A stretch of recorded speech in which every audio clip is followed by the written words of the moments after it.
வசந்த நவராத்திரியினுடைய முதல் நாள் பூஜை என்று இதிலே கலந்து கொள்ள வந்திருக்கிறீர்கள். தொடர்ந்து இவைகளிலே கலந்து கொள்ளுகிறீர்கள். தொடர்ந்து செய்வதுதான் பூஜை என்பார் பிரம்மேந்திரர். தொடர்ந்து செய்வதுதான் பக்தி. ஒரு விஷயத்தை அதை தொடர்ந்து செய்து வருவீர்களானால் அது பேர் தான் பக்தி. விட்டு விட்டு செய்வது பக்தி அல்ல என்று சொல்லுவார். இது நம் கடவுளினுடைய ஆசீர்வாதத்தால் தொடர்ந்து பூஜைகளை செய்து கொண்டு வருகிறோம். நாளைய தினம் இன்னும் கூட ஒரு அரை மணி நேரம் முன்னால் ஆரம்பிக்கலாம் என்று இருக்கிறேன். இன்றைய தினம் ஒரு 5 நிமிடம் கடவுளுடைய அனுபவங்கள் என்பவை முதலிலே கிடைப்பதற்கு வரை அது மிகவும் ஒரு கடினமான போராட்டமாகத்தான் இருக்கிறது. சாதக தசையிலே பக்தி செய்து இறைவனை இறைஞ்சி வேண்டி துதித்து அழுது அப்படியெல்லாம் நம்முடைய பாவங்களை எல்லாம் கரைத்து அதற்கு பிறகு ஒரு கடவுளினுடைய நேரடி அனுபவம் என்பது நமக்கு ஏற்படுகிறது.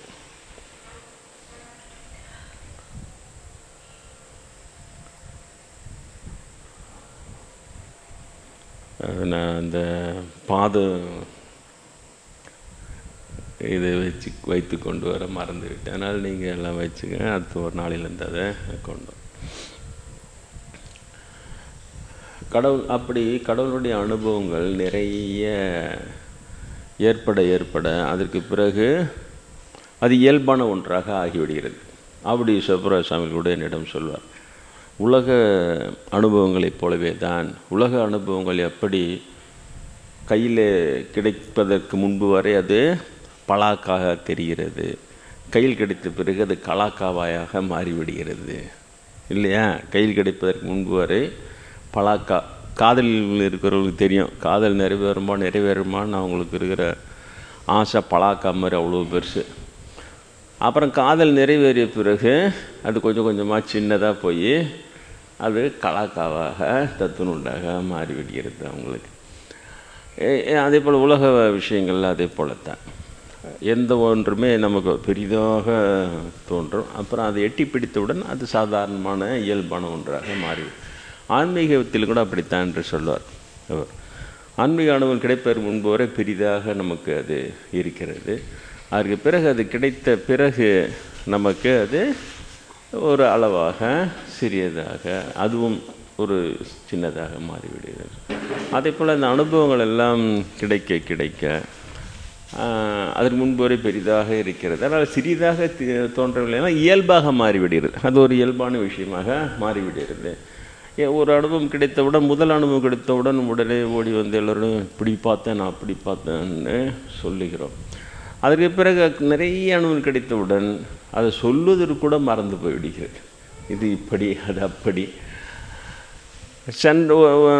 ஐயப்பன் எனக்கு தமிழ் போதித்தது அவ்வளவு உங்களிடம்லாம் வியந்து சொன்னேன். ஐயப்பன் எப்படி எனக்கு பங்குனி உத்திரத்தன்று ஒரு 2 வருடங்களுக்கு முன்பு 2-3 வருடங்கள் முன்பு எப்படி தரிசனம் செய்து வந்தவுடன் பகலிலே ஒரு அயர்வாக இருந்தது. பிறகு படுத்தவுடன் அது சைக்கிக் மைண்ட் என்று சொல்லுவார்கள். அது கனவு போல தெரியும்.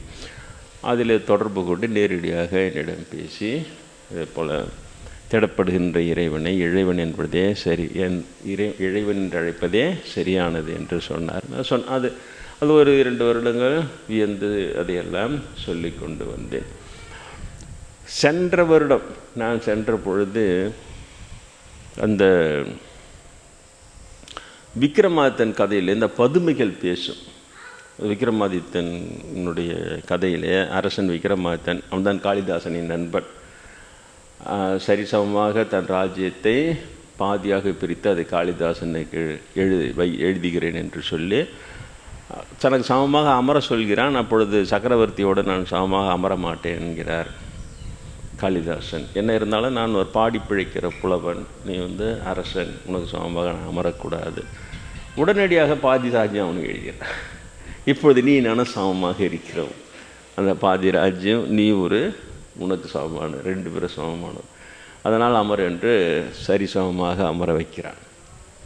அது இந்த சினிமா பாடல்களில் பார்க்கலாம். யார் தருவார் இந்த அரியாசனம், புவி அரசோடு எனக்கும் ஒரு சரியாசனம்னு நல்லா எழுதியிருக்கிறாங்க. இவங்க எழுதின பாட்டு தான், அதனால் சரியாக எழுதியிருக்கேன். புவி அரசோடு சரியாக ஒரு ஆடு மேய்த்து கொண்டிருந்த காளிதாசனாகத்தான் நான் இருந்தேன் இல்லையா. ஒரு ஆடு மேய்த்து கொண்டிருந்தவனுக்கு அந்த ஒரு நிலை. அப்படி பாருங்கள், ஒரு சிற்றரசன் பேரரசனுக்கு அப்படி ஒரு நிலைகளை கொடுத்தால் அவனுக்கு அவ்வளோ அந்தளவுக்கு பெரிதாக இருக்காது. ஆனால் ஆடு மேய்த்து கொண்டிருந்த காளிதாசன் அந்த காளி அருள் பெற்ற புலவன் ஆகனவுடன் அந்த விக்ரமாதித்தன் மிகப்பெரிய சக்கரவர்த்தி, ஆன்மீகத்திலும் உயர்ந்தவன், லௌகிகத்திலும் உயர்ந்தவன். தேவலோகத்திலே 2 பெண்களுக்கு நாட்டியத்தில் யார் சிறந்தவர் என்று தீர்மானிக்க முடியாமல் தவிக்கிறார்கள். ரம்பைக்கும் ஊர்வசிக்கும் அப்படி 2 பெண்களுக்கு யார் நாட்டியத்தில் 2 பேரும் சமமாக ஆடுகிறார்கள். அந்த இடத்திலே துல்லியமாக கண்டுபிடித்து நிர்ணயிக்க வேண்டும் யார் சரியாக ஆடுகிறார். அதற்கு பூலோகத்தில் இருக்கிற விக்ரமாதித்தனை தேவலோகத்துக்கு அழைத்து செல்கிறார்கள். அங்கு சென்று அவன் அமர்ந்து நாட்டியத்திலே யார் சரியாக ஆடுகிறார் என்பதை தீர்ப்பு சொல்லிவிட்டு வருகிறான். அவ்வளோ உயர்ந்தவன். தேவலோகம் சென்று வருவது என்பது அவ்வளோ பெரிய விஷயம். அவனுக்கு அது சாதாரண ஒரு விஷயம். ஏனென்றால் அவ்வளவு பக்குவமானவன்.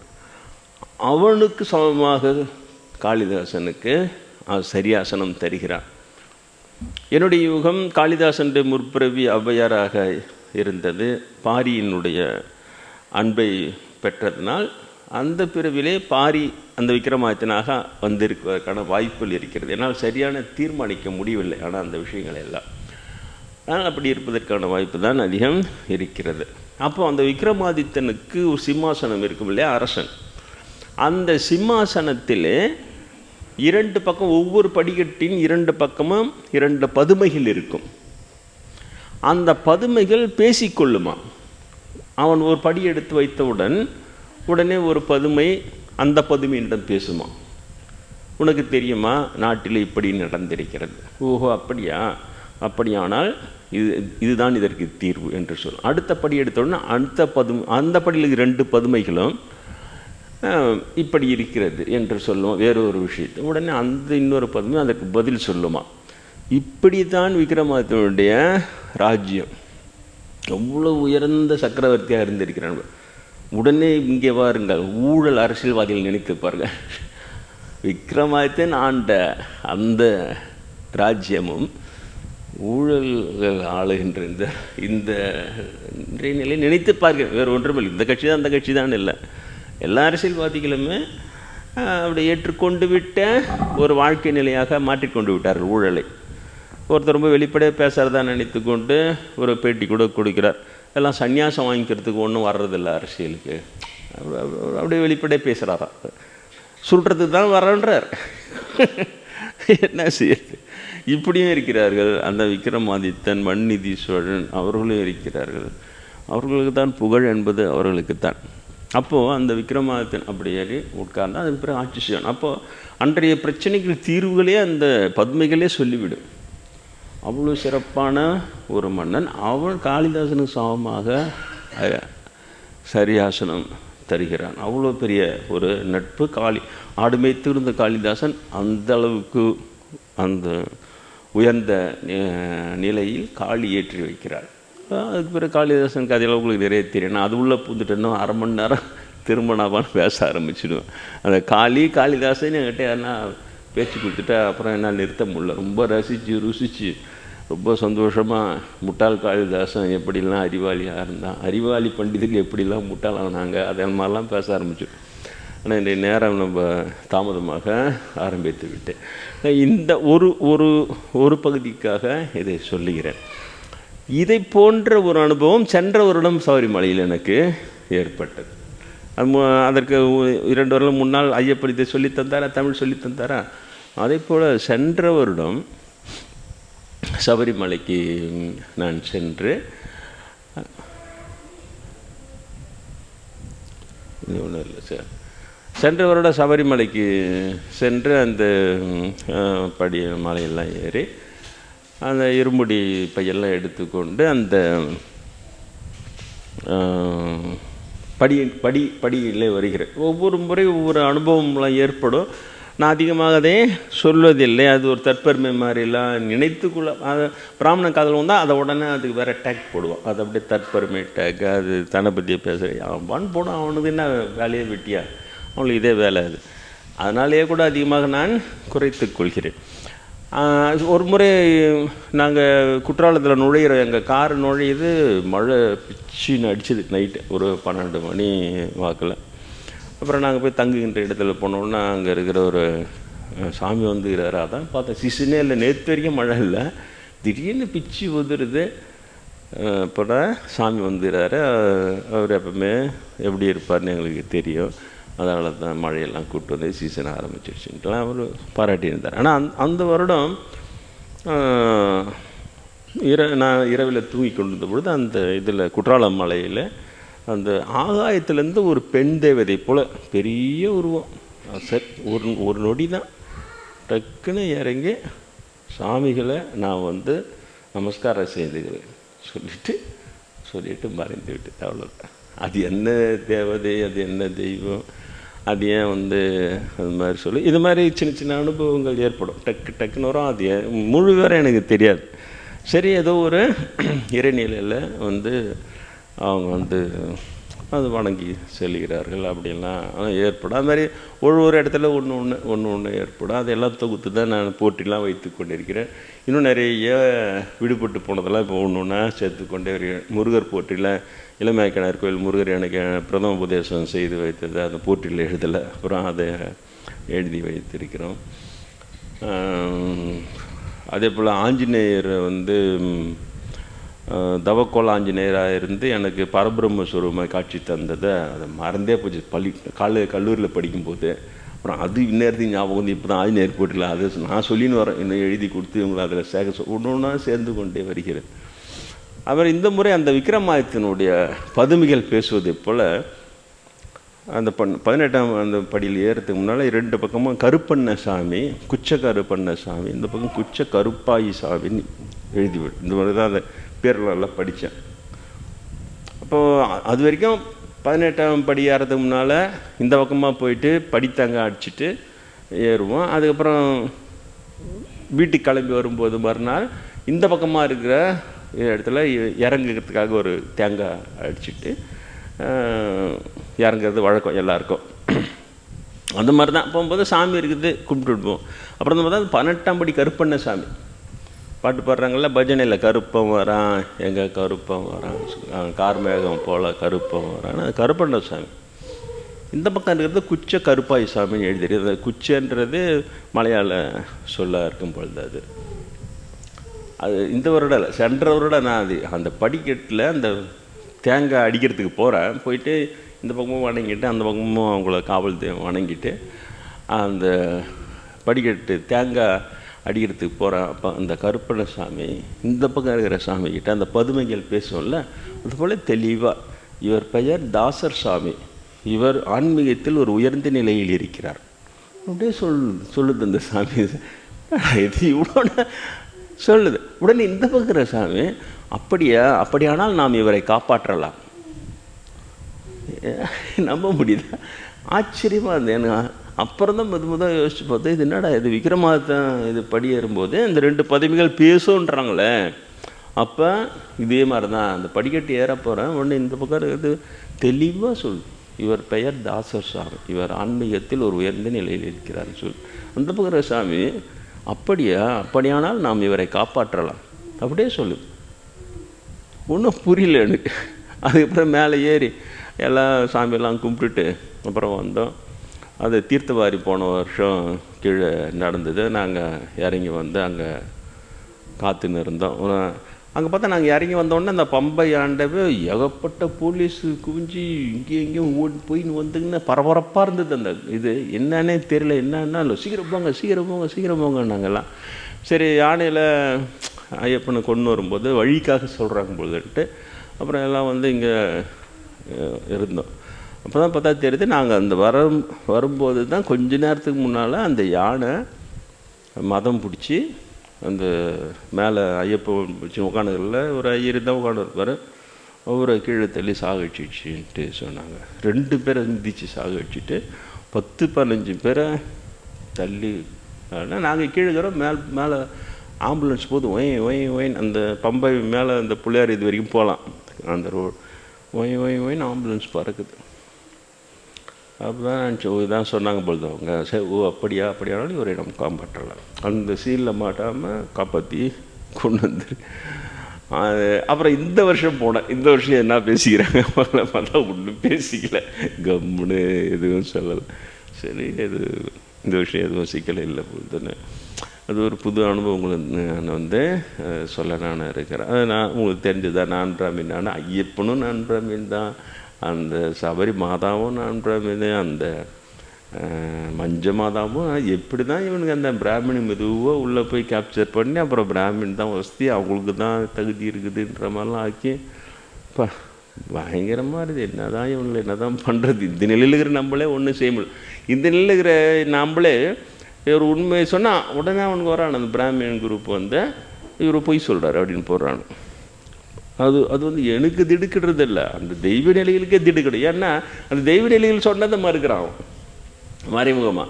அந்த அச்செல்லாம் இல்லை, இறை அச்செல்லாம் நம்மளாம் கேட்டோன்னே ஒரு பயம் வரும், ஐயோ சுவாமி இப்படியா இருக்குதா அப்படின்னு. அவங்களுக்கு அந்த மாதிரி வரைய மாட்டேன். அந்த பிராமண நான் பிராமணன் வெறுப்பு அவனுக்கு மண்டையில் ஊறி அவங்கள ஒரு கடுமையான பாறை இரும்பு மாதிரி மாற்றிருக்குது. அதனாலே கூட நான் ரொம்ப அதெல்லாம் இப்போல்லாம் வெளியிடுறதில்லை. என்னத்து இவனுக்கு எதெல்லாம் ஒன்று சொன்னால் இவங்களோட மலைவாயை திறந்து அதை போட்டு தொழுப்புறானுங்க பழப்பழக்குன்னு. அவ்வளோ மோசமாட்டேன். பேர் தான் இந்தியா வந்து ஆன்மீக நாடுன்னு பேரை தவிர இது பிராமணன் நச்சு பிடிச்ச நாடு நச்சரிச்சு அவனுங்க எந்த ஒரு அடியாரம் அப்போ தான் புரிஞ்சு. ஏன்டா எல்லா அடியாரும் பாதி சொல்லிட்டு அப்படியே கிளம்பி போயிடுவாங்க, கொஞ்சோண்டு சொல்லலாம், அதுக்கப்புறம் அப்படியே சமாதி ஆகி போய்டும். ஏன்னா அவங்க எது சொன்னாலும் இவனுக்கு போட்டு தொழுப்புறது, அது இவனுக்கு வாயை போட்டுருவானுங்க, போட்டு கமெண்ட்டுன்ற பேரில் தொலைன்னுவானு. ஒன்றுமே கிடையாது. இவனுங்க வெறும் இதுலேயும் அதுலேயும் அல்லாடிக்கின்னு உலக சேற்றில் உழந்துன்னு கிடறானுங்க. பெரிய மகான் கூட பார்க்க மாட்டாங்க, அப்படியே அடிப்பானு, அப்படியே பெரிய எல்லாம் தெரிஞ்ச பெரிய இவனுங்க மாதிரி பேசுவான்.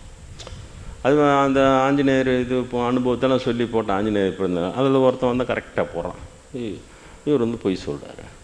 என்னடா இது ஆஞ்சநேயர் எப்படி ஆஞ்சநேயரையே இது பண்ணுற அளவுக்கு இருக்குது, அது அவமானப்படுத்துறது தான் அது. அது அந்த ஒரு வாரத்திலே பார்த்தா, அவன் போட்ட ஒரு வாரத்திலே பார்த்தா இவர் என்ன பிரபலமாக இருக்குது நாமக்கல் ஆஞ்சநேயர் இதில் மேலேருந்து ஒரு பூஜை செய்கிற ஒரு பூஜை செத்தான்.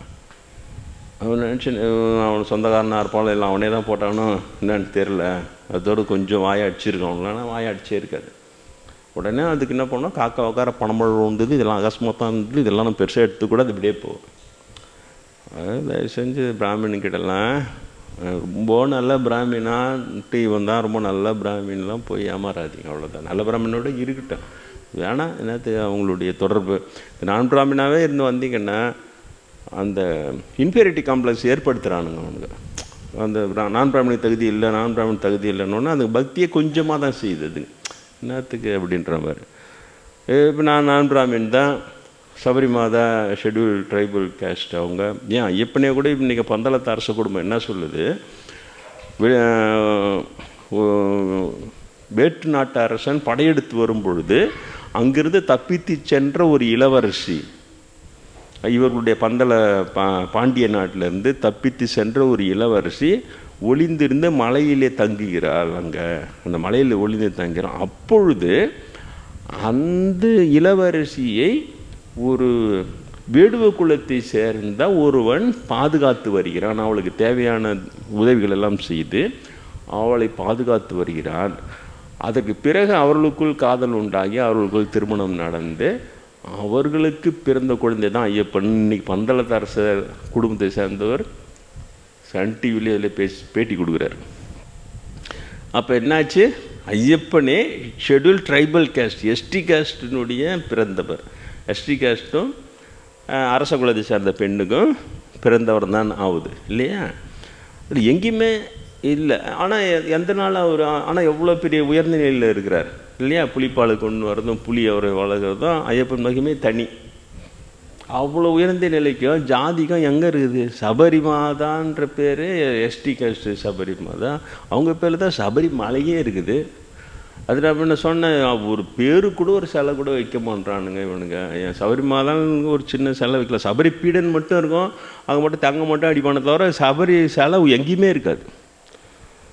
அது சொன்னது அவங்க அந்த இதில் யூடியூப்பில் இருந்து கேட்டான் பொழுது யாரோ, அவர் மொத்தம் இப்போ சபரி பீடம்னு போட்டு ஒரு சின்னதாக ஒரு அறை கட்டிக்கிறாங்க.